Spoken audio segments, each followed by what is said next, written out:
All right, real quick about why this hurricane is a little bit more worse than, say, Hurricane Charlie was. So the issue with this particular hurricane is how big the eye of the hurricane is. So anywhere close to the eye wall of a hurricane, so say this is the eye of the hurricane, right? Anywhere surrounding the eye perimeter of the hurricane has the worst winds. So we're having gusts up to 155 miles per hour. I think it's like really more 130, but it's up to 155 miles per hour.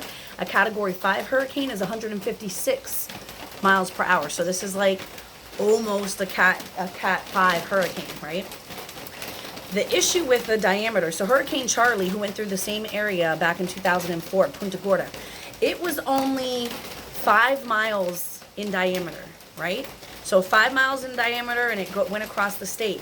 This hurricane is 40 miles in diameter, okay? So if you think about surrounding, when I'm talking about around the eye, how you have the worst winds around the eye, when the eye comes on shore, which it is, this front end of the eye that's currently over, it's going over Fort Myers Beach in Sanibel and everything, that side of the eye that's currently coming over the coast has the lower amount of gust of winds, right? So it's got like 113, thank you, Lord. It has like 113, 115 mile per hour gust of wind. Then the eye comes over an area of land and it's all sunny and nice and everything is awesome and people think they can go outside, which you should not for a variety of reasons I'll get to in a moment. And then they're gonna get hit by the other end of the eye. And the other end of the eye has, the west side of the eye has the worst amount of wind. So they're gonna get hit again, but by higher wind counts of like 120 miles per hour, 130, 40, 50 mile per hour winds blowing in the opposite direction. So they're gonna get hit twice, which sucks.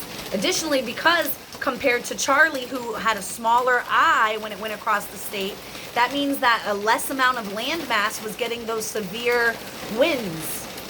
A more amount of land mass is getting the severe winds because more people are now further within this area of the eye. Additionally, what they're saying is interesting about this particular hurricane is around the eye wall, they're getting up to 1,000 lightning strikes. You usually don't have that much lightning in a hurricane, but when the eye is that intensified, it has a lot more lightning strikes around the eye.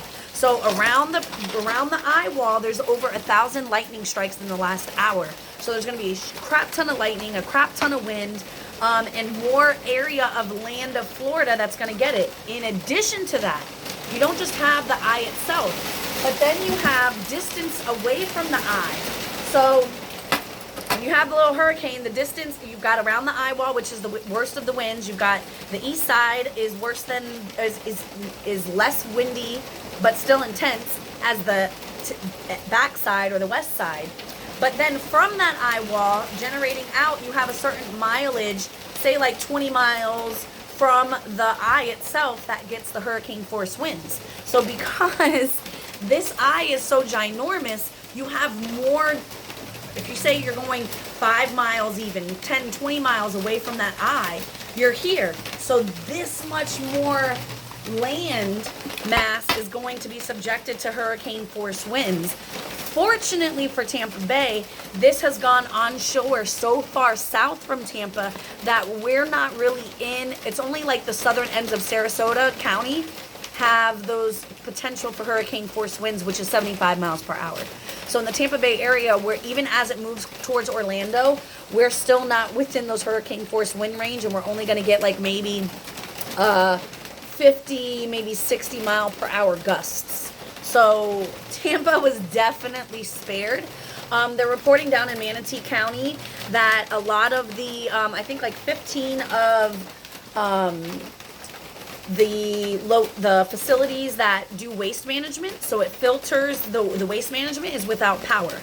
So that is why we talk about filling your bathtub with water during hurricanes, because they're not going to be able to flush their toilets. It's not those facilities that they pull the wastewater and then they dispose of it. Like when you flush your toilet in the sewage, it drains the sewers.